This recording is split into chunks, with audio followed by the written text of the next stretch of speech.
अस्सलाम वालेकुम my YouTube family. उम्मीद है आप सब खैरियत से होंगे। मैं राना खुर्शीद आज आपके लिए एक ऐसी रेसिपी लेकर आई हूँ जो आप लोगों को बहुत पसंद आएगी और खाने में भी बहुत मज़ेदार होगी। वो है नमकीन गोश्त की रेसिपी। तो मैं आज आपके साथ नमकीन गोश्त की रेसिपी शेयर करूँगी। तो चलते हैं। तो आए, नमकीन गोश्त के लिए हमें जिन चीज़ों की ज़रूरत है वो चीज़ें आसानी से हमें अपने घर में मिल जाएंगी और आसानी से हम उसको बना सकेंगे। तो सबसे पहले मैं आपको ये बताऊंगी कि मैंने 1.25 किलो गोश्त लिया और इसकी दरमियानी बोटियां कर ली हैं और इसको साफ़ करके ये आपके सामने 5 से 6 टमाटर लिए हैं, इसको इस तरह चॉप कर लिया है। अच्छा, 1 टेबल स्पून लहसुन और 1 टेबल स्पून अदरक का है और हरा धनिया, हरी मिर्चें ये भी इसमें जाएंगी। 1 टीस्पून मैंने नमक लिया है, 1 टीस्पून मैंने कुटी हुई मिर्चें ली है, आधी टीस्पून मैंने सिया मिर्च ली है, आधी टीस्पून मैंने हल्दी ली है और ये बटर है थोड़ा सा। और ये मैं लास्ट में इसको इस्तेमाल करूँगी कुकिंग में, तो मैं आपको बता दूँगी ये किस तरह हम करेंगे। तो चलते हैं अपनी कुकिंग की तरफ। हाँ, तो आए देखिए, मैंने पहले से फ्लेम को ऑन किया हुआ था और हल्की आंच की हुई थी और एक पैन में मैंने आधा कप तेल डाल के उसको गर्म करने पर रख दिया था। और अब इसमें मैं जैसा कि मैंने बताया है कि 1 टेबल स्पून अदरक और 1 टेबल स्पून लहसुन है और इसको हम सौते करेंगे इसकी हीट को ख़त्म करने के लिए।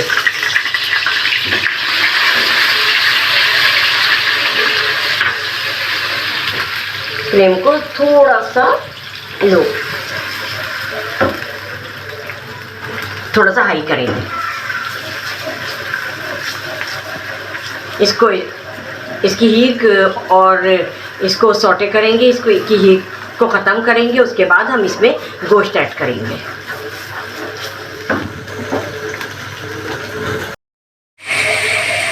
हाँ, तो हमने लहसुन अदरक डालकर उसको सौटे कर लिया है 30 से 35 सेकंड तक। तो अब ये इसकी हीट ख़त्म हो गई है। अब हम इसमें गोश्त ऐड करेंगे।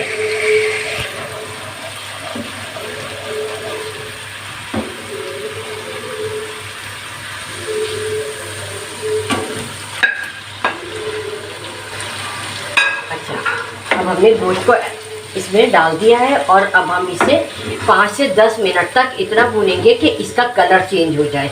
तो हम 5 से 10 मिनट इसको भूनते हैं, फिर आपसे मिलते हैं।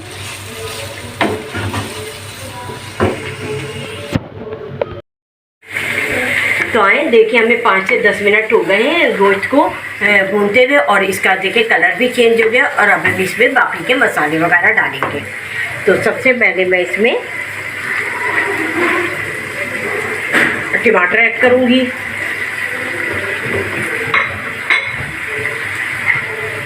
नमक, कुटी हुई मिर्ची, अच्छा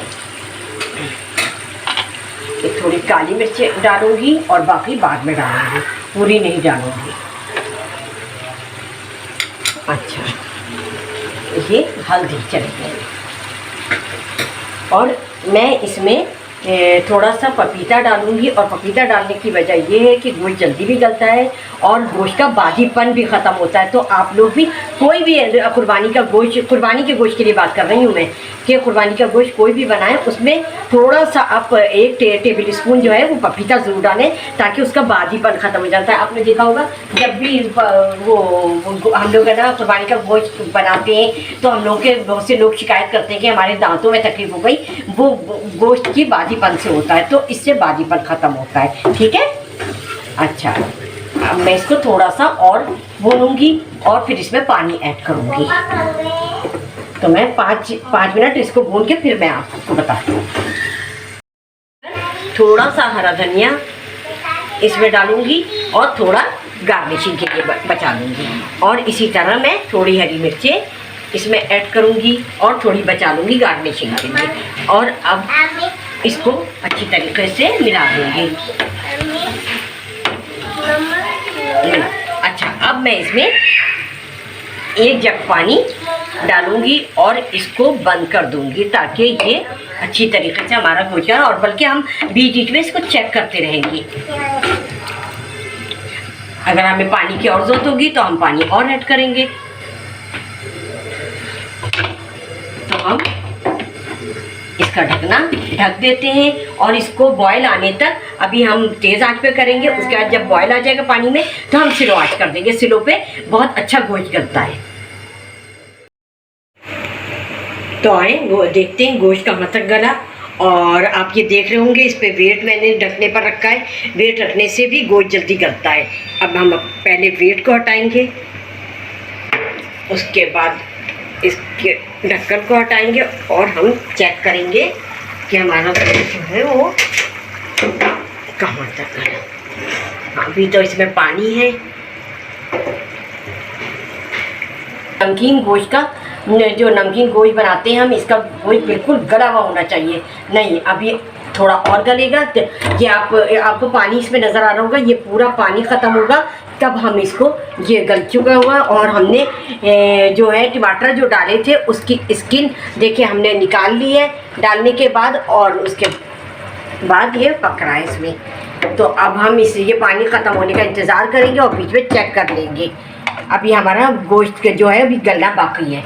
तो हम इसी तरह इसको दोबारा ढक्कन लगा देंगे और इस पे दोबारा से वेट रख देंगे 5 मिनट के लिए। हाँ, तो देखिए 5 मिनट हो गए। अब हम इसका वेट हटाकर और ढक्कन हटाकर देखते हैं गोश्त गल गया और पानी भी, हाँ देखिए आप, इसका गोश्त भी गल गया और पानी भी ख़त्म हो गया। और ये देखिए गोश्त देखिए ऐसे ही टूट रहा है, ये देखिए। तो अब हम इसे भून लेंगे 5-6 मिनट। भून के फिर हम इसमें जो हमने काली मिर्चें बचाई थी वो डालेंगे, हरी मिर्चें और हरा धनिया। और जो मैंने आपको मक्खन दिखाया था, ये मैं इसमें ऐड कर रही हूँ। मक्खन डाल के फिर मैं इसको भून लूँगी। मक्खन से बहुत अच्छा टेस्ट आता है।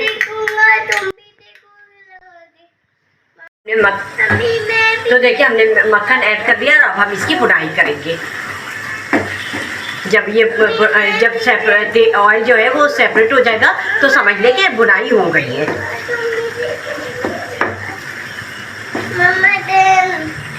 आपने देखा गोश्त कितनी जल्दी गल गया।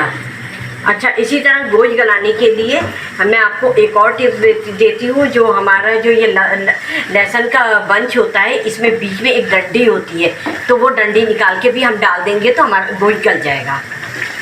तो ये 2-3 टिप्स हैं जो हमारी ज़िंदगी में बहुत अहम किरदार अदा करती है और खानों को आसान बनाती हैं। तो हम एक दूसरे को इस तरह हम ये टिप दें और अपनी ज़िंदगी को आसान बनाएं।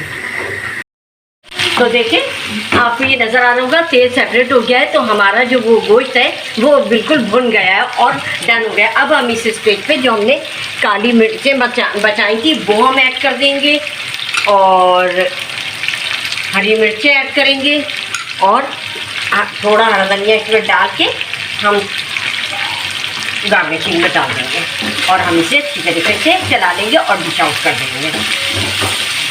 बहुत ज़बरदस्त बना है और आप लोग भी ट्राई कीजिए, बहुत अच्छा बनेगा मेरी रेसिपी से।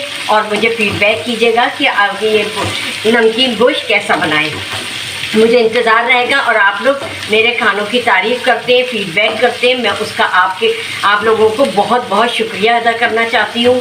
और मुझे बहुत खुशी होती है जब आप लोग कमेंट्स करके बताते हैं कि ये मैंने जो है खाने बहुत अच्छे बनाए। देखा मेरा नमकीन गोश्त कितना अच्छा बना है और इस रेसिपी को आप भी फॉलो करें और अपने घर वालों के साथ एंजॉय करें और मुझे फीडबैक ज़रूर कीजिएगा कि नमकीन गोश्त मेरे तरीके से आपने कैसे बनाया। तो और उससे पहले मेरी वीडियो अगर पसंद है आइए तो लाइक करें, शेयर करें, सब्सक्राइब करें, बेल आइकॉन को प्रेस करना हरगिज़ नहीं भूलिएगा और अपना और अपने घर वालों का बेहद ख्याल रखिएगा। चलती हूँ, दुआओं में याद रखिएगा। अल्लाह हाफिज़।